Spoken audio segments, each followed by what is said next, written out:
Would you believe me if I told you that a duck could water ski, live in abandoned woodpecker nests, and dive underwater for more than 20 seconds? Let's dive in. As always, we're going to start off with some basic identification features of the bufflehead. Male bufflehead can be identified by their small overall size, large round head, large white patch on the head, white chest and flanks, and iridescent face in the right lighting conditions. Females can be identified by most of the same things, except they have a small white patch on their cheek, and other than that, they are mostly brownish gray. Now getting into its scientific name, Bucephala albeola, which means white buffalo head. Albus or albeola means white, and Bucephala means bull-headed. Essentially, it's saying that the bufflehead is a bird with a big bull-like head. The genus Bucephala falls into the family of goldeneyes, which also includes the common goldeneye and the Barrow's goldeneye.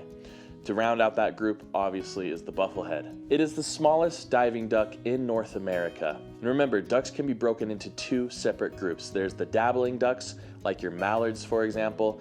They stay near the surface when they're feeding. You can see their little tails bobbing up and down as they dip their heads in to get food.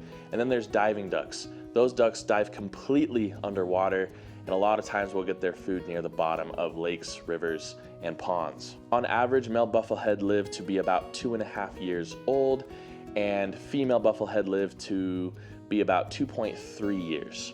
The oldest individual lived for about 18.7 years, which is an absolutely crazy stat for a duck living in the wild. Bufflehead can be found across North America. In the winter months, they actually come down further south, so they stay in that North America range all the way down to central Mexico.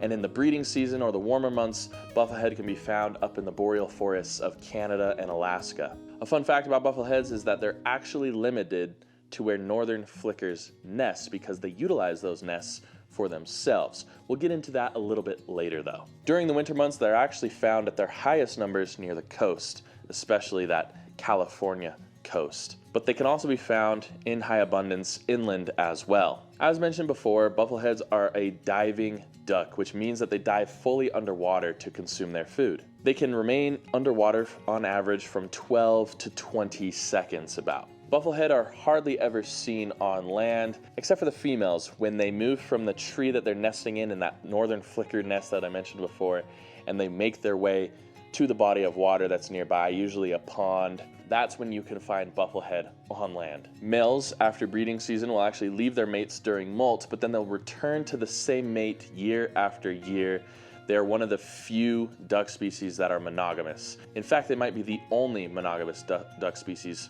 If there's another one, let me know in the comments below. Bufflehead mainly eat aquatic invertebrates, crustaceans, and mollusks. In freshwater, they typically eat damselfly and dragonfly, as well as a whole bunch of different larvae. They also eat zooplankton and snails during the winter months. In saltwater, bufflehead can actually eat anything from crabs to shrimp to snails to herring eggs to sculpins, ratfishes, amphipods, and isopods as well. As mentioned before, bufflehead nest exclusively almost in northern flickered cavities. They also, however, nest quite frequently in nest boxes that people put up for them, and this has actually helped their numbers bounce back in recent years. Occasionally, they will also nest in the cavity of a pileated woodpecker, but they like those northern flicker holes because other ducks that are also cavity nesters can't compete because the bufflehead is so small it can actually fit into those holes, whereas other ducks cannot. Each clutch is anywhere between 4 and 17 eggs, but about 9 eggs on average. Their eggs are a cream color with no markings on them at all. They also have a 30-day incubation period, so they're in those nest boxes and tree cavities for quite a long time.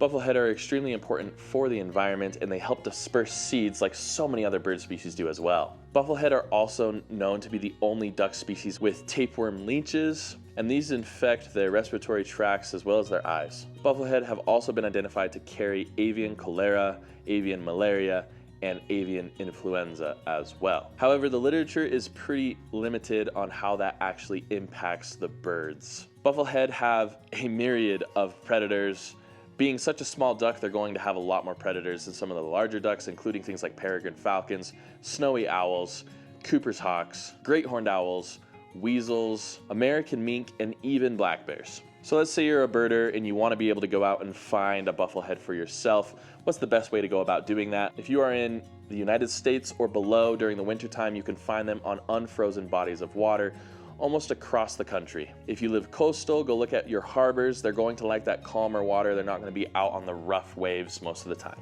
If you live in Canada and Alaska, look for them during breeding season in your boreal forests, where there's a nice body of water, a nice pond, calm water for them to breed in. Some fun facts about Bufflehead. The males have a mating display where they fly in over the female and they land in the water like they're on water skis. It's pretty amazing. It looks like a water skiing duck display. One of the most unique displays in nature.